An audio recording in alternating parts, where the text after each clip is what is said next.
no God. Stamp eternity on my eyeballs. Why didn't I have a word?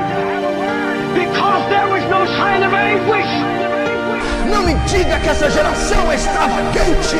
Ser extravagante é ser como Estevão. Not to be like the world, and not to be like the great majority of American Christians, but to be like Jesus Christ.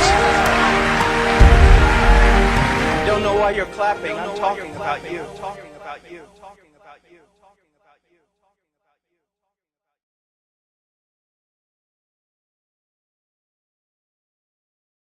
Não, vamos voltar. 1 Tessalonicenses, capítulo 4, verso 3. Pois esta é a vontade de Deus, a vossa santificação, que vos abstenhais da prostituição. Até aí. O título deste encontro é sobre santidade, baseado nesse texto. Mas vamos discorrer o que o texto mostra, o oposto da santidade. Então nós vamos falar de santidade e também da prostituição. Então aqui Paulo está declarando aos crentes da Tessalônica qual é a vontade e o padrão para a igreja. É a santidade. E qual a advertência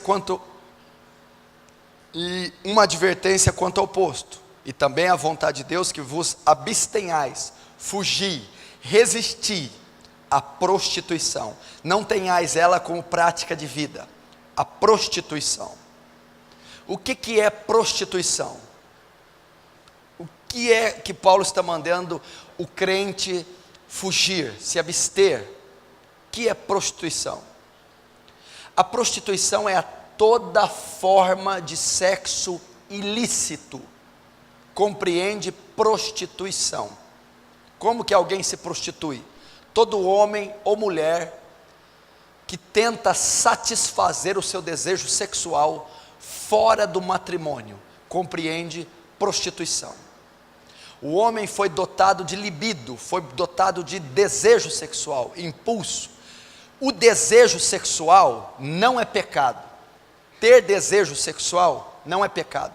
Ter vontade de fazer sexo não é pecado. Ter o desejo não é pecado, porque Deus que o colocou. O pecado, o desejo sexual é legítimo. A maneira de satisfazê-lo que é ilegítima. Ter o desejo é normal, é saudável, é lícito, é natural, é nato do homem. Só que esse desejo, segundo as Escrituras e o padrão de Deus, só pode ser satisfeito, saciado, dentro do contexto e das balizas do matrimônio. Então o desejo é legítimo.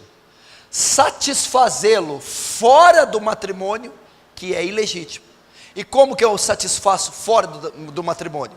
Sexo entre solteiros, ilegítimo. Sexo extraconjugal, de casados com outros cônjuges, outras pessoas que não sejam seus cônjuges. Sexo homossexual, de pessoas do mesmo sexo, ilegítimo. Masturbação, forma de saciar, de satisfazer o prazer sexual, fora do matrimônio. Todas essas formas são prostituição. É prostituição. E é isso que Paulo está dizendo. Fugir, abster, resistir à prostituição. Toda forma de satisfazer o desejo legítimo de uma forma ilegítima. E antes de nós entrarmos no sexo ilícito, ilegítimo, que compreende prostituição, imoralidade, e a mesma é condenada por Deus, nós vamos saber o que é o sexo legítimo. Vamos estudar um pouco a sexualidade do cristão, o sexo entre cristãos, para nós sabermos o que Deus diz a respeito da nossa sexualidade, do sexo, o que a Bíblia fala sobre o sexo, o que o cristão solteiro, casado, deve saber sobre o sexo. E não tem talvez tema mais oportuno para a igreja discorrer do que a sexualidade, a imoralidade e a santidade. Eu creio que tem sido áreas que a igreja mais tem sofrido ataque, quedas, que ela mais tem tropeçado, que ela mais tem vivido o dilema da convivência com a imoralidade. Ela tem atacado a igreja. Temos visto prostituição na igreja, temos visto adultério na igreja, temos visto fornicação na igreja, temos visto homossexualismo na igreja, temos visto a pornografia que é satisfeita, que é acompanhada com o sexo solitário, que é a masturbação. Isso está no seio da igreja, isso está comprometendo a igreja, está dominando a igreja, está realmente, de fato, destruindo muitos cristãos. E nós necessitamos lidar com essa peste, com essa praga que está assolando a cristandade moderna, que é a imoralidade sexual entre homens e mulheres, jovens, velhos, casados e solteiros, héteros e homossexuais, ou pessoas que têm a tendência homossexual. Mas primeiro precisamos saber sobre o sexo, o que a Bíblia fala do sexo lícito, bíblico. E o sexo tem sido motivo de muita confusão e de muita ignorância por parte dos cristãos. Essa área sexual, por muito tempo, foi tabu. Por muito tempo era proibido de se falar de sexo na igreja. Muito tempo, muitas pessoas achavam que era pecado, tinham vergonha de falar, tinham medo de falar, não expunham. A área sexual era encoberta. Casais que tinham dificuldades sexuais, pessoas que tinham dúvidas sexuais, não mencionavam disso, julgavam pecado, tinham medo, tinham vergonha. E até algumas denominações cristãs era proibido falar sobre sexo. Mas é um tema que a Bíblia fala clara e abertamente, sem reservas. A Bíblia fala de maneira profunda sobre o sexo. E ela diz que o sexo não é pecado. Diz que o sexo é bom. Diz que o sexo é puro. Diz que o sexo foi Deus quem fez. Diz que o sexo é prazeroso. Que não é só para procriação. Que o sexo é sacro. Que o sexo é um mandamento, uma ordem de Deus. Que não fazer o sexo é uma maldição. E fazer o sexo dentro das balizas do casamento é bênção. E nós precisamos saber sobre isso. E a Bíblia fala claramente sobre isso. A Bíblia diz que o sexo é bom. Por que ele é bom? Faz bem, é saudável. Ele tem uma veia terapêutica, é terapêutico, desestressa. O sexo é bom para as pessoas que têm hipertensão, as pessoas que têm atividade sexual regular, têm menos tendência a sofrerem do coração, sofrer de infarto, tem o sistema nervoso mais harmônico. Ele é bom, faz bem para a saúde, faz bem para o sistema nervoso, para o batimento cardíaco. A revista Época publicou isso, que pessoas que não têm práticas sexuais regulares são hipertensas e são propensas a um ataque cardíaco. O sexo é bom. Segundo, o sexo é puro. No contexto do casamento ele é puro. O que significa ser puro? Não há violação do templo do Espírito Santo, não há culpa, não há dolo no sexo. Ele é puro. Você não está transgredindo uma lei quando está fazendo sexo. Você não está quebrando o mandamento. Você não está pecando. Dentro do contexto santo do matrimônio, o sexo é puro. Não há culpa, não há dolo. O sexo também é santo, pois foi criado por um Deus santo, divino. Foi criado, ordenado e praticado. Foi criado por um Deus santo, ordenado por um Deus santo e praticado num contexto santo, por um casal santo. O sexo também é santo.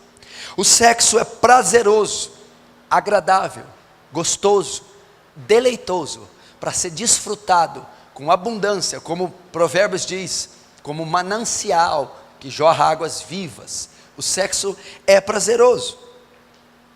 E o sexo é uma ordem, é um mandamento, é uma bênção de Deus. Nós precisamos então saber isso sobre o sexo. Você não deve ter vergonha de falar sobre esse assunto. Você não deve ter vergonha ou se achar culpado ou sujo de falar desse assunto. Nós devemos sair da ignorância e quebrar o tabu sobre o sexo. Qual que é o propósito do sexo? Aliás, o padrão de Deus para o sexo. Como pode ser praticado o sexo? Como pode se satisfazer o prazer de um homem e uma mulher sexual? Como ele pode fazer? O padrão de Deus para o sexo é o que está em Gênesis 2:24. É o matrimônio. Portanto, deixará o homem, o seu pai e sua mãe, unir-se à sua mulher, e os dois serão uma só carne. Deus está falando ali em Gênesis 2:24 da união mística do marido e da mulher no casamento. Então, a regra e o padrão de Deus para o sexo é o matrimônio. Tudo aquilo que eu falei que é bíblico, santo, bom, agradável, prazeroso e saudável, é debaixo do contexto santo do matrimônio. O padrão de Deus para a execução do sexo, ou para a satisfação sexual do homem e da mulher, é do casamento.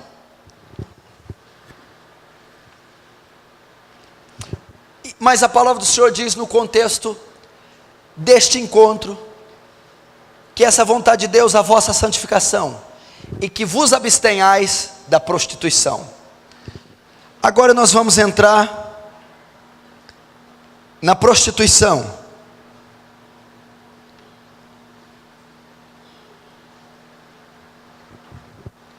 Nós vamos entrar na prostituição.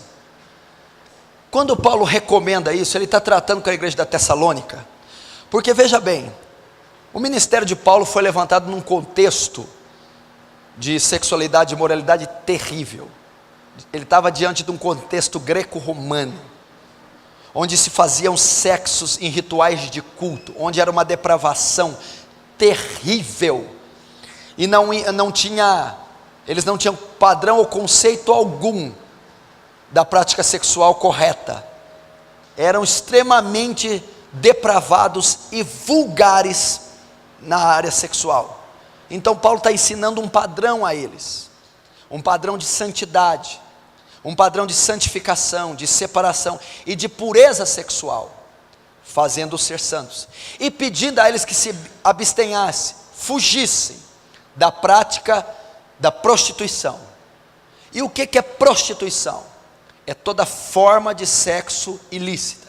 Nós descobrimos qual é a lícita, nós vimos qual que é a correta, bíblica e santa. Agora nós vamos ver o que é isso que Paulo está mandando a gente fugir, se abster. Essa é a vontade de Deus, que vos abstenhais, fugir, evitais, não praticais, não vos envolveis com a prostituição. E esse é mandamento para a igreja. O que é a prostituição hoje? É uma ordem para você fugir da prostituição, não praticar a prostituição, não conviver com a prostituição, e se abster da prostituição. Se você fizer assim, você está se santificando, se separando ao oposto. Então, como eu faço para ser santo, crescer em santidade? Como eu faço para fugir da prostituição, correr disso que Paulo está fazendo? Primeiro vamos saber o que é prostituição. Eu vou repetir novamente o que é prostituição, para que eu me abstenha, fuja e cumpra o padrão bíblico de santidade. Prostituição é tudo que sai fora daquilo que eu ensinei na primeira parte. Toda forma de satisfação sexual que sai do matrimônio é prostituição. O homem tem um desejo sexual que é legítimo, que é santo, que é normal. Agora ele só pode satisfazer esse desejo legítimo de uma forma legítima, casamento. Se ele satisfazer esse desejo legítimo de qualquer outra forma que não é dentro do contexto do matrimônio, compreende prostituição. Sexo entre solteiros, prostituição. Sexo entre casais do mesmo sexo, homossexualismo, prostituição. Masturbação, sexo solitário, prostituição. Sexo de um casado com outra mulher ou outro homem que não é o seu cônjuge, prostituição. E Paulo está dizendo: foge, se abstém da masturbação, foge, se abstém do sexo entre solteiros, foge, se abstém do homossexualismo, foge, se abstém do adultério, porque são formas de realização, de satisfação sexual fora do matrimônio. E nessa segunda sessão, nós vamos tratar então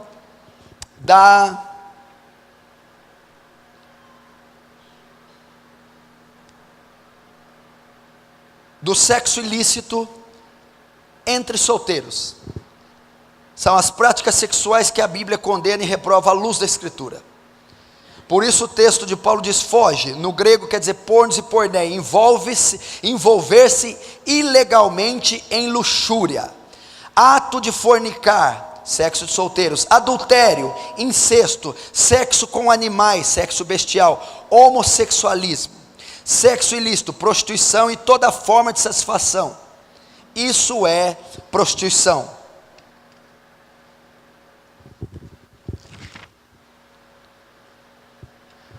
E nós vamos tratar primeiro do que compreende prostituição, o sexo entre solteiros, a fornicação, o sexo entre namorados, noivos, o sexo entre pessoas que não estão debaixo do compromisso do matrimônio.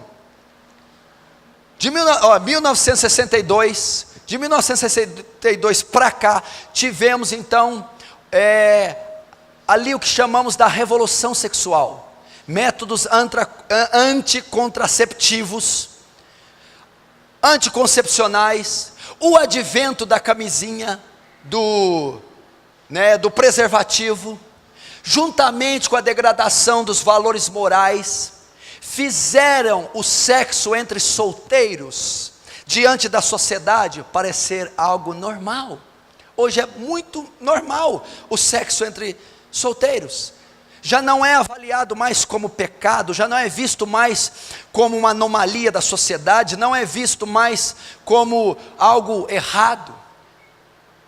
Uma revista famosa publicou que 25% dos jovens solteiros fazem sexo na casa dos pais, com conhecimento dos pais e com aceitação dos pais. E isso é gravíssimo.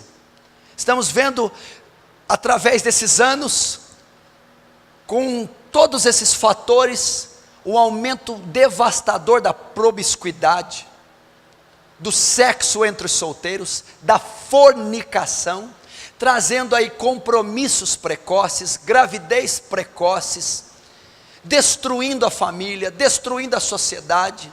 E o pior de tudo é que esses dados e esses números também estão dentro da igreja.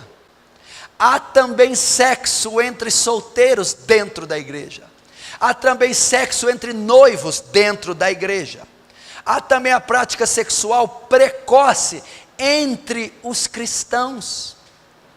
E nós estamos vivendo um tempo, se você vê alguns anos atrás, 20, 30 anos atrás, se na sociedade ímpia soubesse que uma mulher casou grávida, era um escândalo, era um horror, era um absurdo, era considerado pecado, era obrigado a casar imediatamente. Hoje se tornou normal, hoje se tornou aceito, hoje é um padrão social e cultural de muitas nações.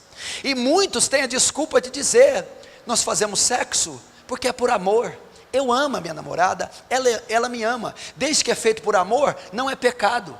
Enganam-se, equivocam-se os que acham isso. E isso também não é amor, isso é lascívia.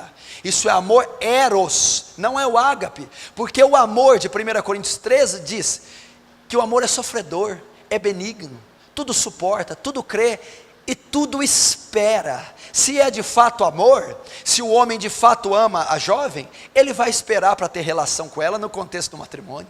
Se a menina de fato ama o jovem, se ela de fato ama o seu namorado, ela vai esperar, porque o amor é sofredor. O amor não julga com leviandade, não folga com a justiça.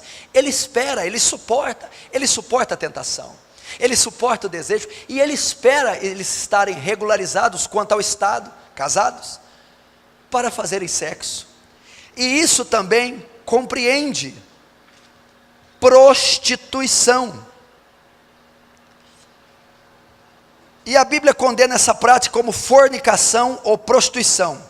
No concílio que teve em Jerusalém, em Atos 15, 20 e 29, em Atos 21, 25, os padrões para a igreja do Novo Testamento, esse concílio, que foi regido por Tiago, decretou algumas ordens para os gentios, para a igreja cristã, e uma delas foi essa aqui: na verdade pareceu bem ao Espírito Santo e a nós, que vos abstenhais das coisas sacrificadas a ídolos, do sangue, da carne sufocada e da fornicação, do sexo entre solteiros. O padrão para a igreja do Novo Testamento, para a igreja de Atos, para a cristandade, é fugir da prostituição, da fornicação. Pareceu bem ao Espírito Santo. E o que é a fornicação? O que é o sexo entre solteiros? Prostituição. Condenado pela Bíblia, e é aquilo que Paulo está escrevendo aos Tessalonicenses, para nos abster. Deus planejou sexo para o casamento. Sede fecundos, fizeram sexo somente quando casaram. Hebreus 13:4, honrado seja o matrimônio e o leito sem mácula, e porque Deus julgará os impuros. O que é ser impuro nesse contexto? Quem usa o leito com mácula, prostituição e adultério. Então o sexo foi feito para o contexto do matrimônio. Deus julgará os fornicadores. Gênesis 2:24 diz que serão uma só carne. Enquanto não forem uma só carne, estão cometendo prostituição. Deixar pai e mãe, o que significa? Quando você deixa pai e mãe, é quando o Estado legaliza a situação. O casamento oficial não é feito pela igreja, é feito pelo Estado. Quando Deus fez o primeiro casamento, não havia religião. Deus era o juiz ali, o juiz de paz, que oficializou o casamento de Adão e Eva. Então, quando o homem deixa pai e mãe, ele está se desvencilhando da sua família, está assumindo um compromisso diante da lei, casado legitimamente, se tornando uma só carne. Então, enquanto juridicamente, enquanto o Estado não legaliza, não é casado legitimamente, não são uma só carne. E se não são uma só carne e fazem sexo, se prostituem, fornicam. E Paulo está dizendo: foge, se abstém da prostituição, o sexo entre solteiros.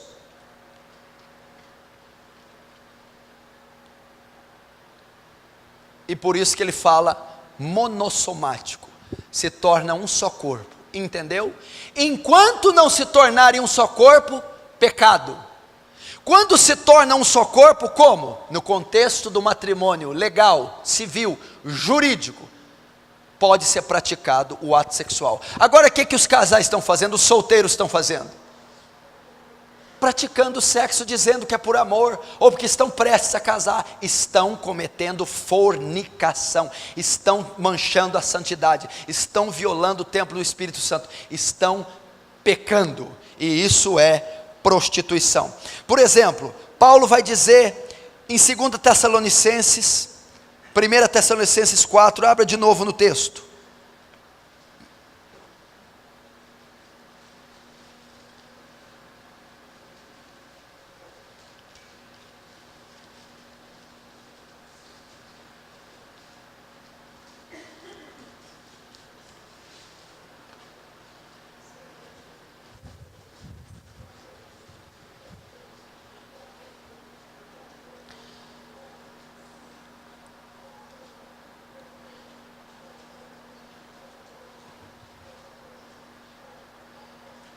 1 Tessalonicenses 4, no versículo 6.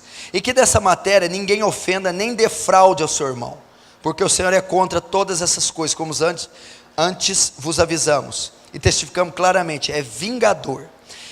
Parte A, e que nessa matéria ninguém ofenda ou defraude ao seu irmão. Paulo está ensinando aqui, ninguém desperte no outro o desejo sexual que não pode ser legitimamente saciado. É isso que os casais estão fazendo, preste atenção. E que nessa matéria ninguém ofenda ou defraude ao seu irmão. Que matéria? Da prostituição, do sexo ilícito. Namoradas, não estimulem o desejo nos seus namorados que não podem legitimamente ser saciados. Pecado. Namorados, não despertem o desejo nas suas namoradas que não podem ser devidamente saciados.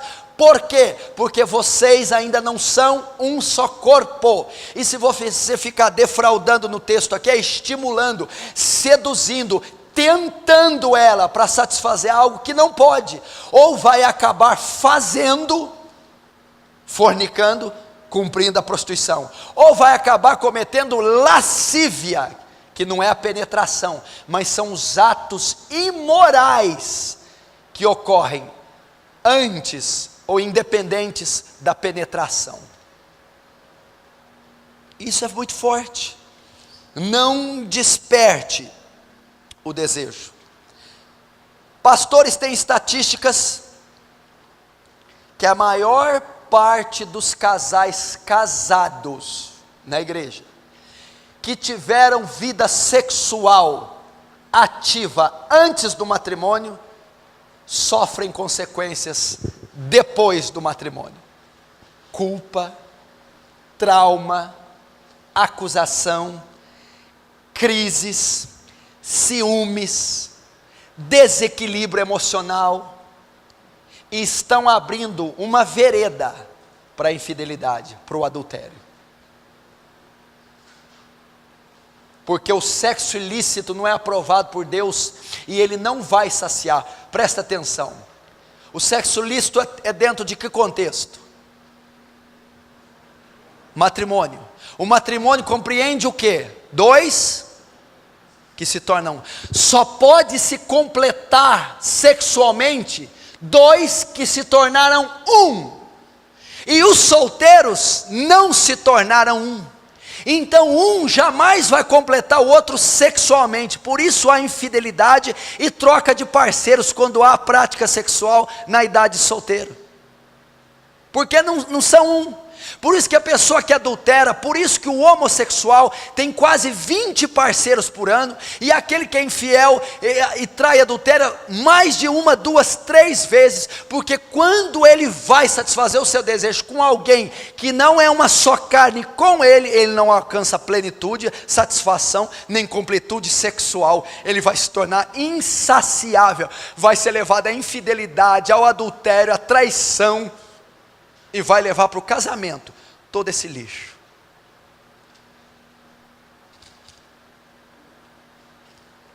E isso compreende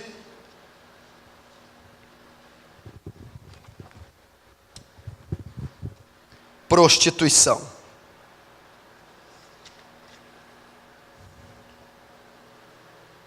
E ele está ensinando aqui, fugir, se abstém da prostituição. O que é prostituição?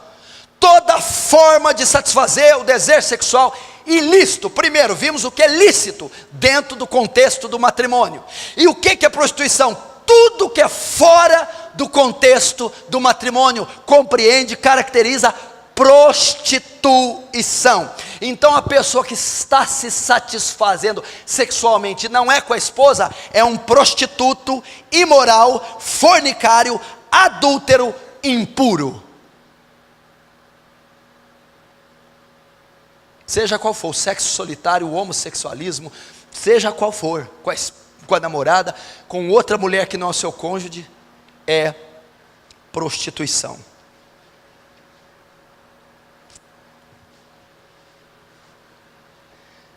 Você que é solteiro, espere, calma.